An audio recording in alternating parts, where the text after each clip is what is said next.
我们在加沙的命运晦暗不明，就像一座暂时休眠的火山，随时都可能爆发。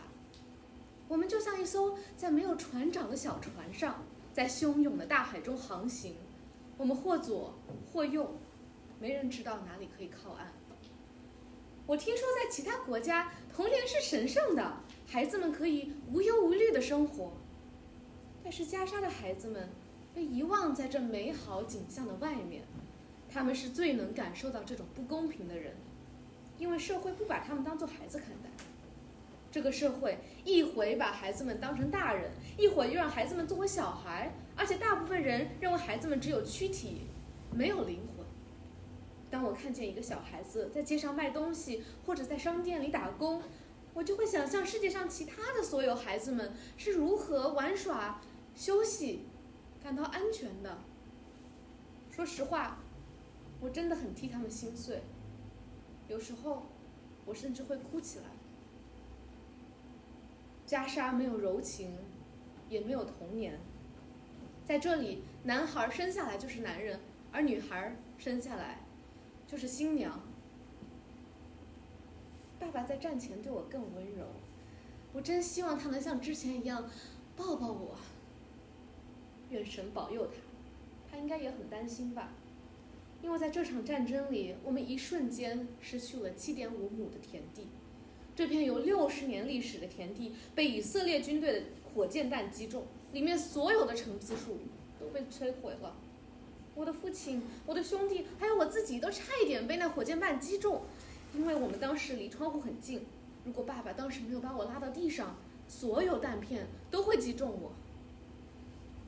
战争结束后，我去过拉法口岸，我看过巴勒斯坦和埃及的国旗紧紧挨在一起，但它们中间却被铁丝网隔开。我感受到那2个国旗的差异，而且意识到那铁丝网就是我们所居住的这个非常大的监狱的边境线。我意识到世界是多么的愚蠢和不公平。我想打破所有的边境线，终结所有种族和宗教之间的不同之处，让全世界所有人都成为兄弟。从此，我的梦想变为能够住在一个安全的国度，哪怕是一个小山村，哪怕是一个处于世界边缘的孤岛。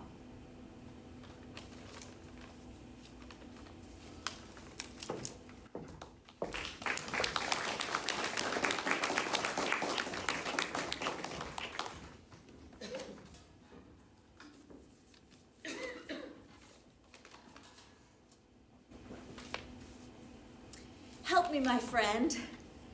How can you be present after more than 500 years? You jump before my eyes with every image and every cry. I hear you screaming with the children and sharing their crying with their mothers, dressed in black, like Hamlet's father emerging from under the rubble, carrying a child's toy. You appear from above, the church bells ringing, their warning of the destruction, standing above the minaret when nothing remains of the mosque except it, trying to help those who fell in a hospital courtyard. You are present everywhere, as if a group of ghosts had split up to force the world to stop the massacres and ethnic cleansing that are happening in Gaza. This is not a war, but something else.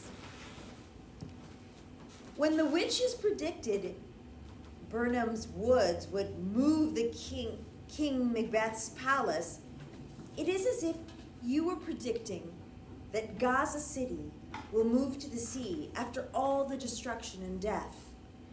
There is not a house or building left that is not destroyed, along with its residents. It is as if you predicted that Gaza would move to the sea. But when the forest moved, the soldiers won. Will it be the destroyed buildings laden with cement and iron and thousands of bodies still under the rubble of children, women, the elderly, and the fathers, all of those pure souls that will inevitably be swept into the sea after the end of the war, as is the custom of all buildings after every war. But the difference this time is that the buildings are mixed with flesh and blood and will be baptized by the sea, as if the price of our freedom, which we struggle for more than 70 years, was this baptism towards freedom. I don't know why the saying of the occupation Prime Minister Rabin comes back to mind. How I wish I would wake up and find Gaza swallowed by the sea. Was everything that happened planned? Did you, Shakespeare, know that the price of freedom is the movement of the cities and the forests? And that still water is stagnant water? Yes, if this is the price of freedom and dignity, we will pay it with appreciation, respect, and a desire to go towards the sun. Was aviation included in the movement as well? The body of my friend Majed flew 100 meters into the air, and his body ended up on a balcony of an apartment, torn apart by a missile that killed him together with 120 members of his family. The war was not Midsummer Night's Dream, but rather a terrifying, sweeping nightmare. The main players of the show were some clowns, including airplanes, tanks, and battleships throwing lava at children. How could you, William Shakespeare, write us in Romeo and Juliet and warn us of the ugliness of conflict and war between cousins, that everyone will pay the price? The vision has changed, my friend, and it has become much more difficult. The sound of rockets makes my heart jump with fear. The smell of gunpowder and carcinogenic smoke forcibly penetrates your lungs. Phosphorus bombs, which are banned internationally, burn the green and dry land. Seeing your loved ones in pieces. Your heart that is torn 1,000 times every day as if it were a piece of rubber. Get up, Shakespeare. Help me, my friend. Resist with your pen, full of love, joy, and revolution, humanity, hope, and freedom openly. Maybe we will all become brothers under the blue sky.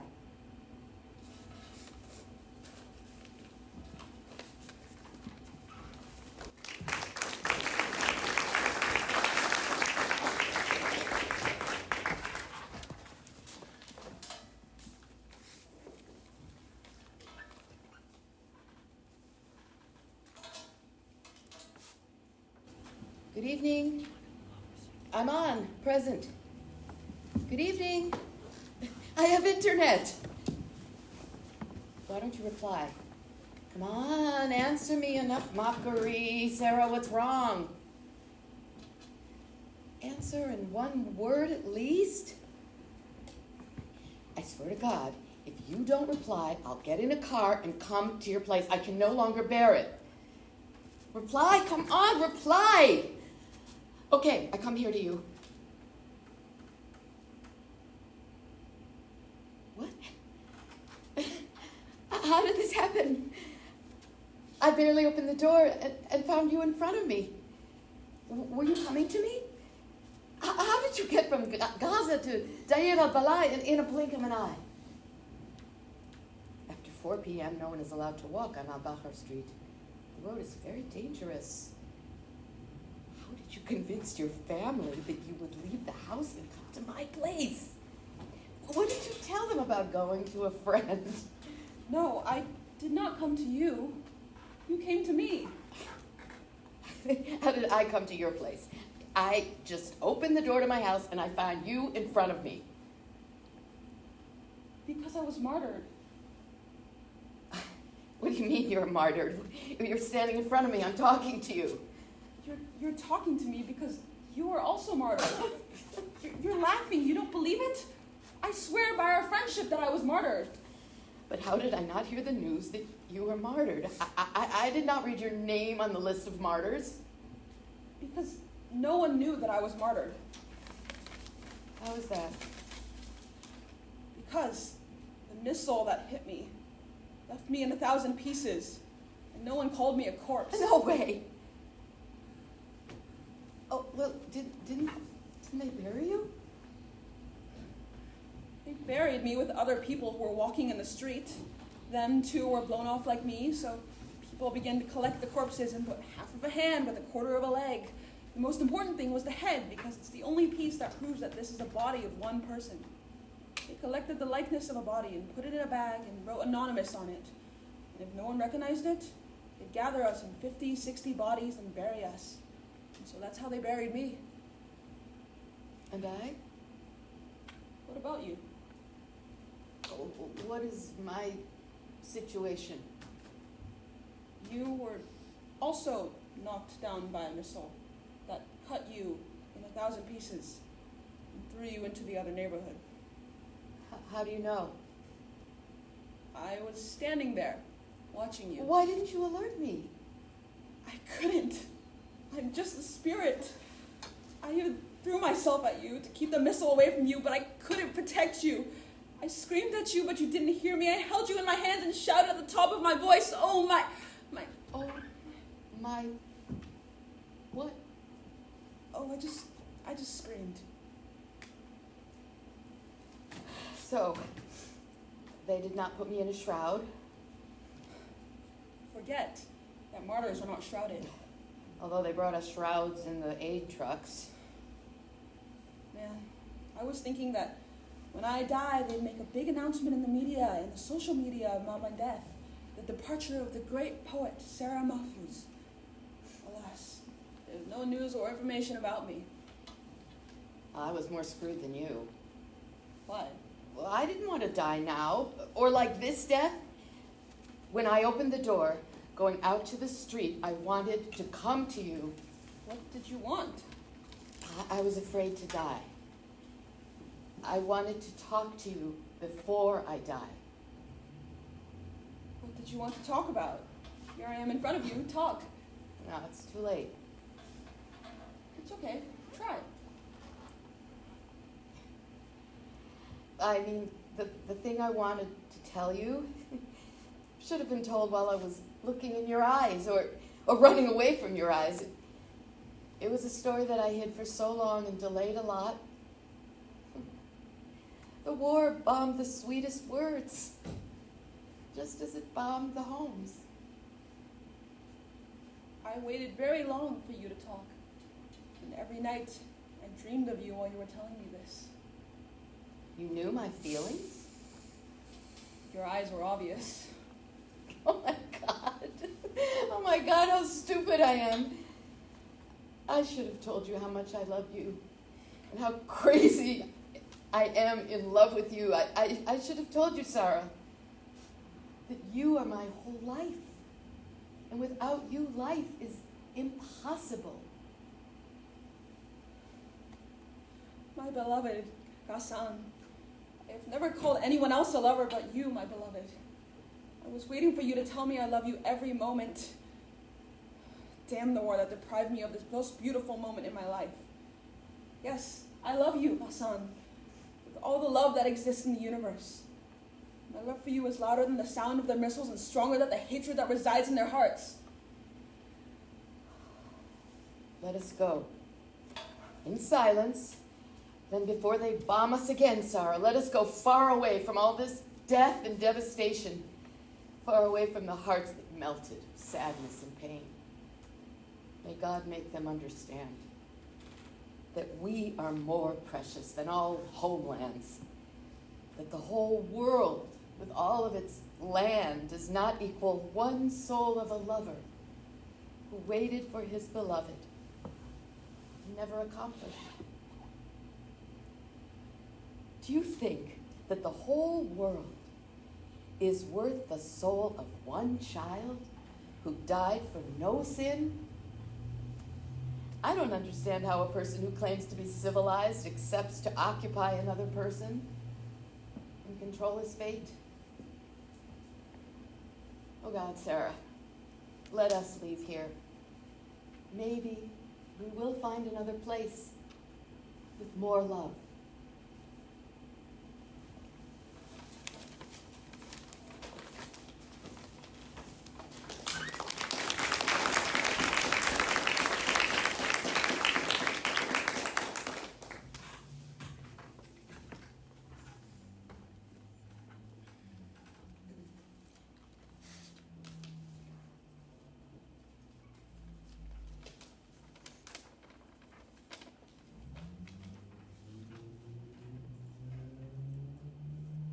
No se preocupen, niñas. Este es el ruido supersónico de los aviones yendo rápido. Así nos dijo la profesora cuando empezaron a bombardear. Después sonó su celular y solo escuchamos 3 palabras. 120 mártires. Tiró el celular al suelo y nos dijo, vuelven todas a sus casas. Apenas salimos del colegio y vimos a todos nuestros padres. Aparecían en pijamas o en camisón. Unos estaban descalzos. Teníamos miedo. Me quedé con mis 2 hermanas esperando a nuestro papá, pero como se tardaba mucho, decidimos regresar a la casa solas, aunque estaba lejos. En el camino, por primera vez en mi vida, vi a un mártir en un ataúd, cargado y cubierto con la bandera de Palestina. Alrededor había otras banderas también y la gente estaba llorando. Pero lo que es raro es de que solo había 30 personas en el funeral, cuando un funeral de un mártir lleva normalmente miles de personas. Y ahí me di cuenta que algo estaba gravemente mal con el país. Me preocupé por mi padre. No quería que viniera a recogernos porque qué tal si le cae un misil. Además, me dio miedo morir. No quiero morir ahora. Sería una catástrofe si me muero, nadie viene a mi funeral. Entonces, corrí a la casa y la gente corría como si fuera el día del juicio final. Nadie sabía para dónde ir porque el ruido de los misiles no paraba. Cada segundo un misil caía y hacía temblar el suelo. Sentí que las calles no eran mis calles, no eran las mismas, que no era la misma gente. Eran escenas extrañas, voces extrañas y olores extraños. Después de la guerra cambié mucho. Me empezó a dar miedo ir al baño. Cuando entro no puedo esperar para salir porque durante la guerra me vino un miedo de que cayera un misil mientras estaba en el baño. Y en el baño uno está más concentrado, entonces ya se pueden imaginar. También empecé a odiar hacer la fila en la escuela. Cuando la guerra empezó yo estaba en la fila y entonces los minutos en la fila son horas de miedo y preocupación. Toda la escuela es mucho y la fila es otra cosa. Ahora tengo pesadillas terroríficas. Toda la noche estoy en un conflicto entre mi deseo de dormir y el miedo de las pesadillas. Ahora dormir es un monstruo atrás de mis párpados. Me quedo así hasta el amanecer. No sé cuándo estoy dormida y cuándo estoy despierta. Espero ser actriz, pero es muy difícil para una mujer en Gaza lograr este sueño. Me digo, qué lástima privar a Gaza de mi talento. Porque tal vez puedo ser una muy importante actriz. Pero si no quieren, no importa. Miré a otro país a actuar allá. De todas maneras, los gazatíes están privados de todo, no solamente el teatro. A veces pienso, el pueblo de Gaza no tiene ni para comer, menos para ir al teatro. ¿saben? Tengo ganas de vivir en una sociedad civil, democrática, que tenga paz y 20 cines para ver películas y soñar con mis sueños.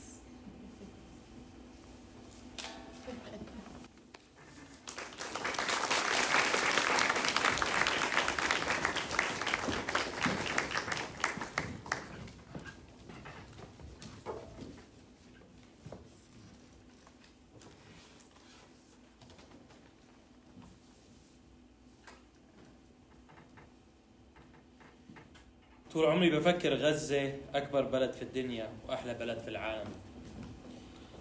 بس مرة رحت مع أبوي على يافا، رجعت راسي مقلوب.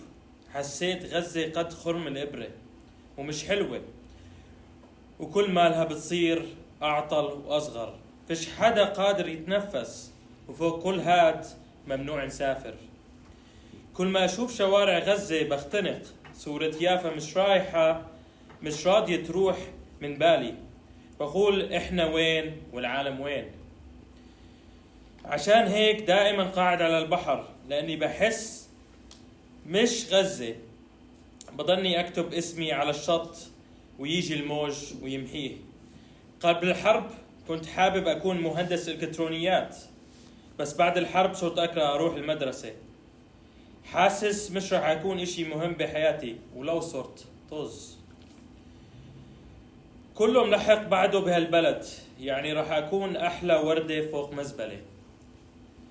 أول ما صار القصف كل مدارس غزة روحت إلا إحنا. ناظر المدرسة من حرصه على الدوام ما خلاناش نروح. صاروا الأولاد يهللوا وصاروا كلهم في الساحة في لحظة. والغريب في الموضوع إنه أنا في مدرسة الزيتونة، يعني جنب الجوازات. يعني الضربة الأولى كانت فيها، ومع أول ضربة طارت شقفة من الصاروخ على أكبر شجرة في المدرسة وقسمتها نصفين زي عود القصب. من حد ما شفنا المنظر ما حد ضل في المدرسة، لا طالب ولا معلم ولا الناظر. يا روح ما بعدك روح. فكرت إنه الشهيد الوحيد اللي راح أشوفه في الحرب هو الشجرة. بعد من لحظة ما وصلت الدار 4 شهداء بشارعنا وكأنهم بستنوا أودعهم. ما خلصت من وداعهم إلا 3 شهداء، 2 من نفس العيلة من حارتنا وصلوا. ما دفناهم ورجعنا إلا دار جارنا بالضبط بيننا وبينهم دار هاشم. الجيش خلعهم صاروخ مسح الدار عن الخارطة، كلهم ماتوا. أكثر شيء حزنت عليه بنات الصغار. حسيت إنه الحرب قايمة علي أنا لحالي من دون كل أهل غزة. من أول نهار وأنا بشوف الشهداء في مستشفى الشفا، شفت منظر عمري ما بنساه. مئات الجثث فوق بعضها، دمهم ولحمهم وعظمهم سايح على بعض. ولا بتعرف امرأة ولا رجال ولا حتى مين الطفل. أكوام لحم فوق السرير، وناس كثير بتبكي وبتصرخ، مش عارفين وين أولادهم، وين رجالهم، وين نسوانهم. ليلتها روحت من المستشفى، ضليت صاحي للصبح من الخوف. فكرت بس هديك الليلة مش رح أنام، بس اليوم بشوفهم قدامي وبعرفش أنام.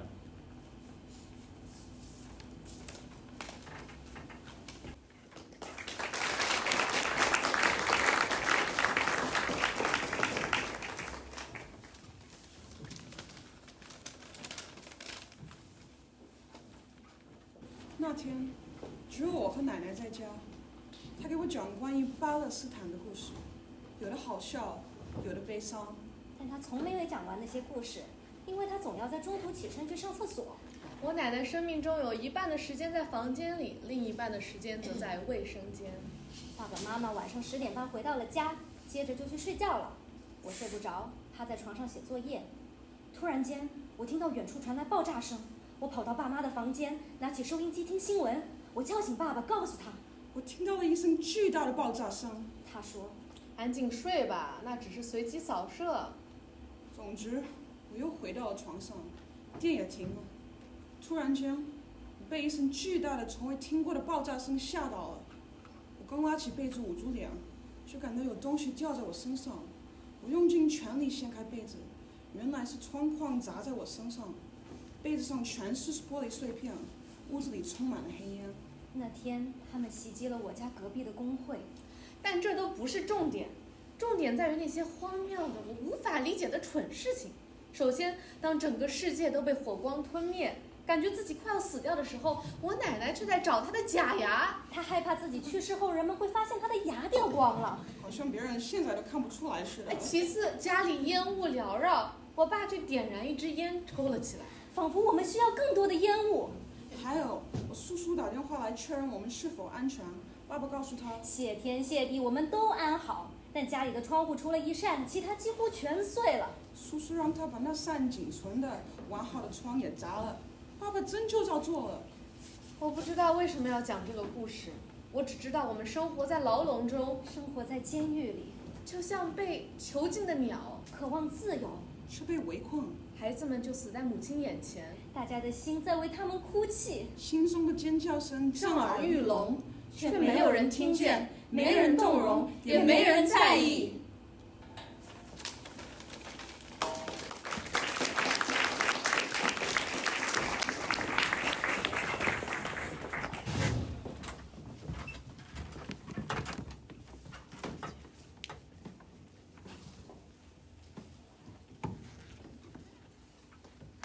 معكرونة مجدرة شعرية ومعلبات أشكال وألوان. إشي صنع في المغرب وإشي صنع في الصين ومن سريلانكا والباكستان والصومال، ومش مهم تاريخ الصلاحية. في الحرب كانت كل الشوارع علب معلبات فارغة. كثير أولاد صغار انجرحت رجليهم من العلب الفاضية. الاحتلال كان شان علينا الحرب أرض وسماء، وإحنا معلنين حرب شعواء على الأكل. كنا ناكل في اليوم 100 مرة، كل ما نفتح عينينا من الساعة 6 الصبح لثاني يوم الساعة 6 الصبح وإحنا ناكل. كنت أفكر إنه بيتنا لحالنا هيك، بس لما سألت حكولي كل أهل غزة انفجعت على الأكل. أنا كنت أفكر إنه في حالة الحرب ومشاهد الشهداء والدمار بتصد النفس عن الأكل، بس الظاهر إنه حال الخوف والرعب والقلق بتخلي الإنسان يجوع ويأكل أكثر. يمكن كان وجود العيلة كلها عنا وخصوصا البنات ساعد. كانت الشاطرة اللي بدها تتفنن كيف تعمل أكل أذكى، والغلبان أبوي مش ملحق ينقل أكياس أكل أشكال وألوان. الأكل اللي أكلناه عن 20 يوم في الحرب بكفي لسنة. المشكلة كل ما بحكي بديش باكل أكثر.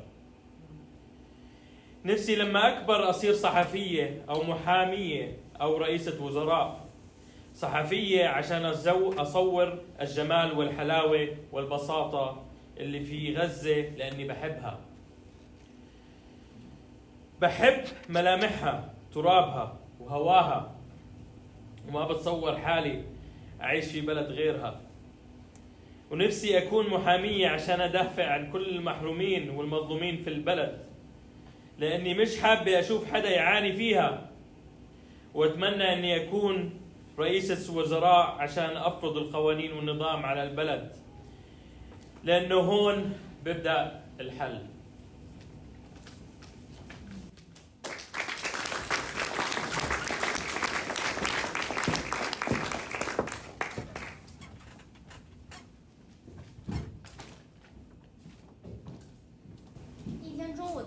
时间是中午12点，每次考试开始，我就觉得战争又要开始了。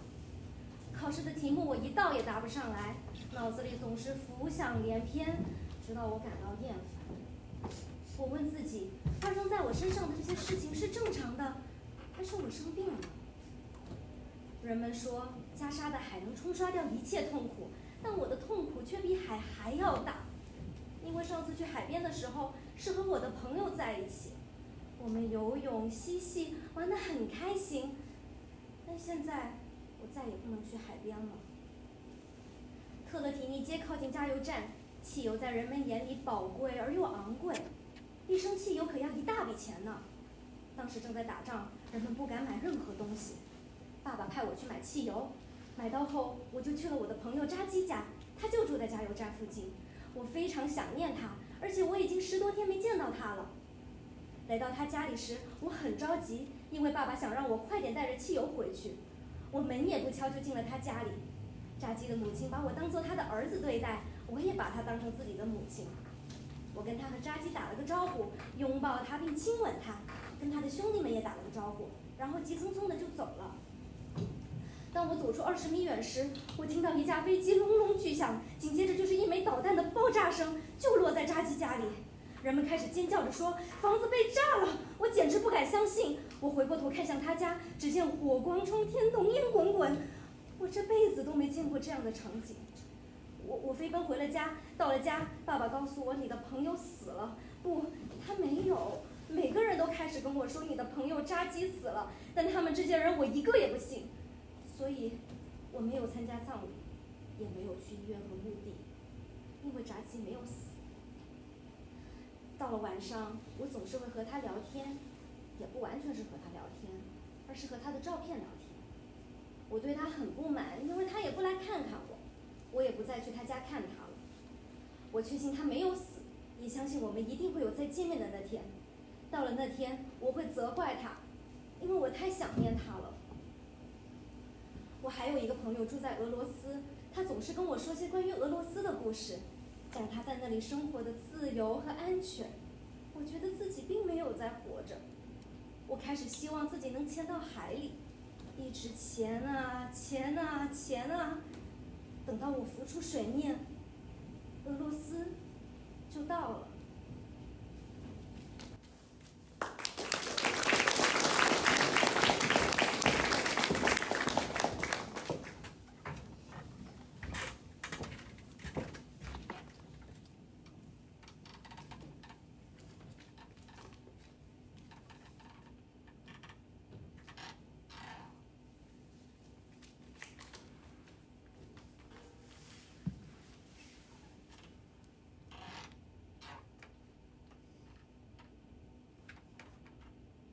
Tengo ganas de correr y correr y correr por las calles hasta que mi pañuelo vuele por el aire y yo lo siga volando. A veces quiero estar totalmente loca, pero no puedo. Es la primera vez que digo esto. Tal vez no son mis palabras, o tal vez son las palabras que no puedo expresar, o tengo miedo de expresar. Que mi familia me trata así. Miro a las chicas de mi edad, cómo viven sus vidas y las envidio. Me gustaría ser como ellas, con su confianza y su libertad. Quiero que un barco me lleve a una isla lejana, tirarme en su orilla, lejos del mundo, lejos de todo, especialmente de la guerra. Hablando de la guerra es un montón. Y lo que me dice mi mamá es otro montón. ¿Por qué mi mamá me repite cosas que yo ya he visto? Es algo que nunca voy a entender. Estábamos ella y yo paradas en el balcón cuando bombardearon la casa de nuestros vecinos. Uno de los vecinos murió. Vimos cómo destruyeron la casa y que el cadáver voló a la calle. Se pone a imaginar lo que le pasó a la familia después de eso. ¿Eso es todo? No, no es todo. Mamá empezó a contarme cómo bombardearon la casa de nuestros vecinos y cómo voló el cadáver de la casa, como si yo no hubiera estado ahí junto a ella. Y así eran las historias de mamá por toda la guerra. Y yo era su única oyente. Estábamos sentadas mirando la televisión y dicen que bombardeo en estas zonas. El reportaje dura 15 minutos. Pero el repetido reportaje de mi mamá dura 2 horas. Habla sobre el reportaje como si no hubiera estado ahí con ella. Y empecé a dudar de mí misma. ¿Estaba sentada yo ahí o no? Juro que sí, estaba yo ahí estaba sentada.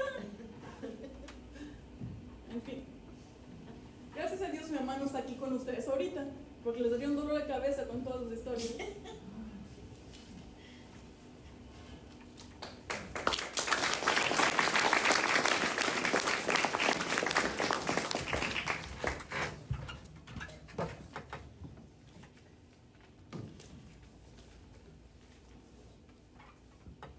كانوا كل أولاد الحارة يحبوه. كان أهدى من النسمة، ياخذ مصروفه من أبوه يعطيه إياه. كل الناس كانت تحبه. أجوا أصحابه وطلع معهم على المدرسة، طلعوا يركضوا زي الفراشات طايرين عن الأرض طير، كأنه الدنيا انخلقت عشانهم. الطيران الإسرائيلية في الجو، صوت الزنانة مثل الوحش اللي بده ينقض على الفريسة. سيارة مطاردين ماشي بشارع اليرموك والفراشات قريبة عن السيارة. الفراشة ما بتعرف إنه هذه السيارة النار اللي رح تحرقها. صاروخ نزل على السيارة. أخوي طارق طار عن الأرض 5 متر، طار أعلى من السيارة ونزل يمشي. ما في إشي. إجت سيارة الإسعاف وأخذوا الجثث. الناس حكوا له اركب في سيارة الإسعاف، حكى لهم ما في إشي وضل رايح على المدرسة. بعد 100 متر حط إيده على قلبه ونزل شهيد. كنت أنا في الشارع بستنى باص المدرسة، أختي حكت لي روح شوف شو صار. رحت بس ما شفت طارق وضليت مكمل على المدرسة. وأنا في الصف إجوا عمامي وإخوالي وحكوا لي بدك تغيب 3 أيام عن المدرسة. أنا ما شكيت بإشي. ركبنا في السيارة، عمي بحكي للسواق سكر الأخبار. وقتها شكيت لأنه عمي بحب الأخبار. وصلنا البيت، كان في جمعة كبيرة حول البيت، وقبل ما أنزل السيارة شفت أبوي قاعد على الكرسي وببكي. كنت لأول مرة بشوف أبوي ببكي، وكان حامل صورة أخوي طارق. سألته يابا أخوي استشهد؟ قال لي الله يرحمه. سيارة الإسعاف جابته على المستشفى. جرينا كلنا عليه نودعه. كان نايم زي الملاك بإيده كتابه اللي كان حامله. أبوي ما رضي نروح معه على المقبرة، بس أنا ركبت في السيارة ورحت ودعته وقرأت الفاتحة على قبره. وضليتني 3 شهور كل يوم أروح وأقعد عنده عند قبره وأحكي معه. في الليل بسرح بصورته بالغرفة مكتوب عليها الشهيد بطل طارق، الشهيد البطل طارق. من يوم ما استشهد أخوي عودت أنام على الفرشة لحالي. كنا ننام فوق بعض، رجل عند راس. الواحد ساعات ما كان يعرف وين أطرافه. بس اليوم صار إلي فرشة لحالي. أنا عمري ما رح أنسى أخوي.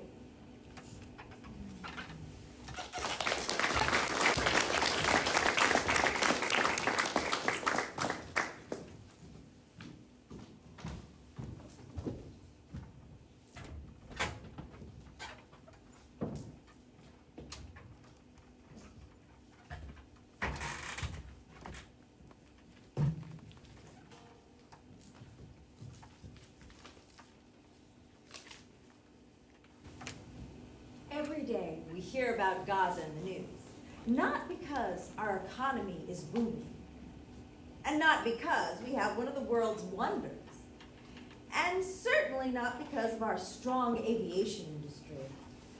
All countries have entered Guinness records. We did too. We have the highest record of the longest war against civilians and the most intense cries of mothers mourning their children. Time in Gaza is not like the rest of the world. An hour in Gaza is made of 60 martyrs and 3,600 injured, and the minute is made of 60 destroyed houses, while the second is made of 60 cries of mourning mothers. One night in Gaza during the war is equal to 100 stories of the 1001 Nights fable. At night, when it's dark, the sky is lit by falling rockets, roaring above our heads, and the night becomes as bright as day. A mother is sleeping next to her young children, who ask her, "Mother, what is the sound?" Is it bombing? Mother, we're afraid. The mother, unable to soothe her children, starts to tell them the story of Hassan the Brave, so they can sleep in peace. However, the children, no matter what you tell them, they will only think of death and destruction, for that is all they see. The next day, her son goes out. He hears an explosion. He remembers last night's story and trusts that Hassan the Brave is dead, that Hassan has been martyred. He rushes back to his mother and tells her, "Mother, Hassan is dead. All of our little adventures together, all of our memories have vanished. How can I go to school after Hassan has died? Mother, Hassan is dead." Before she answers her son, the mother receives a phone call from the Israeli army.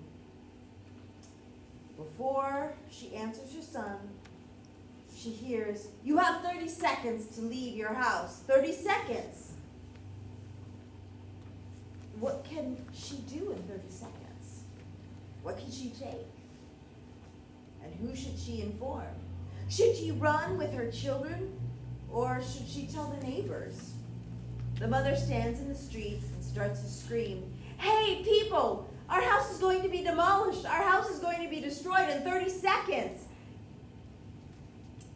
Everything became deadly silent. Gaza is remaining. Gaza will never die. Even when her children die, their names will be written in the history books for their children and grandchildren.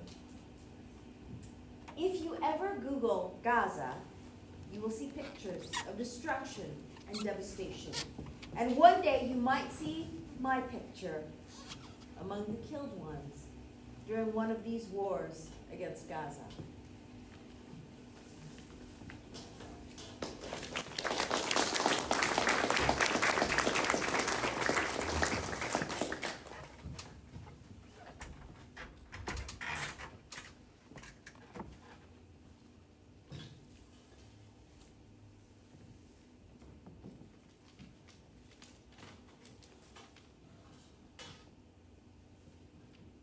Cuando era más chiquita, me creía la niña más feliz del mundo.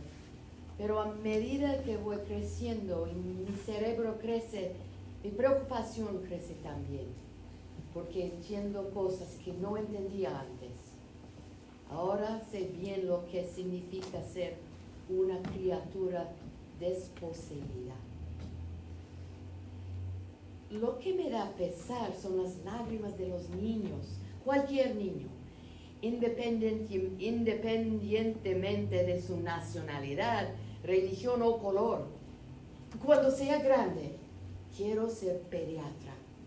Esa es la esperanza que me estimula, aunque estoy hasta aburrida y triste, porque en Gaza ya no hay vida. Ayer estaba sentada en la escuela cuando escuché el ruido de los aviones. Me asusté mucho. Quería irme de la escuela corriendo. Sentí que iba a morir porque me acordé de la guerra. Las escenas de la guerra nunca abundaron mi mente. Al tercer día de la guerra, estaba sentada con mi familia, hablando de lo que pasa en la guerra. Y mi abuela nos calmaba para que no tuviéramos miedo. Y nos calmamos, aunque todavía seguía el ruido de los misiles, pero la voz cálida de mi abuela nos calmó. El teléfono sonó, lo cual nos alegró porque en la guerra las líneas telefónicas no funcionan. ¿Aló? Sí. Llamamos de las fuerzas de defensa de Israel, tienen 5 minutos para desalojar de la casa, les conviene, quedan advertidos. Ya no pude mantenerme en pie. En la casa todos empezaron a gritar. La primera que salió corriendo fue mi abuela. Nunca le había visto moverse tan rápido. Mi papá nos abrazó a mis hermanos y a mí y nos dijo, no tengan miedo. Mi padre me empujaba para que saliera, pero yo me iba a morir si no llevaba mi oso de peluche. Sentía que lo iba a traicionar si lo dejaba bajo el bombardeo. Escapé de mi papá. Tomé a mi oso en mis brazos y salí. We all got away from the house and sat down to wait for those 5 minutes.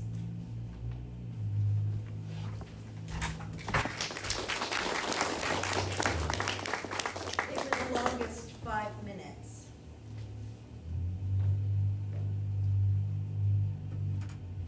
They were the longest 5 minutes in history. Then they became 10, and we felt like they were years that passed.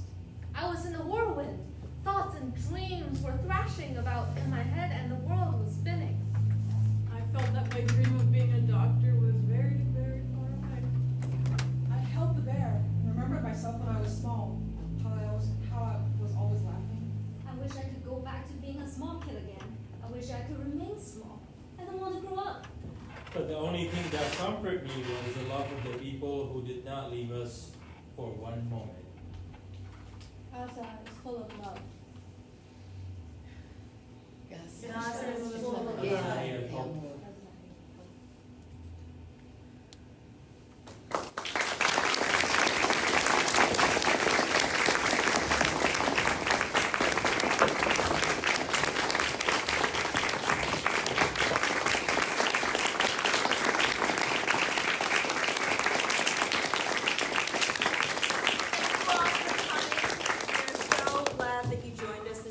We're going to do a little talk back in about a minute, so if you need to take off, you're welcome to do so, and in about a minute we'll have a little discussion with some of the actors. Thank you.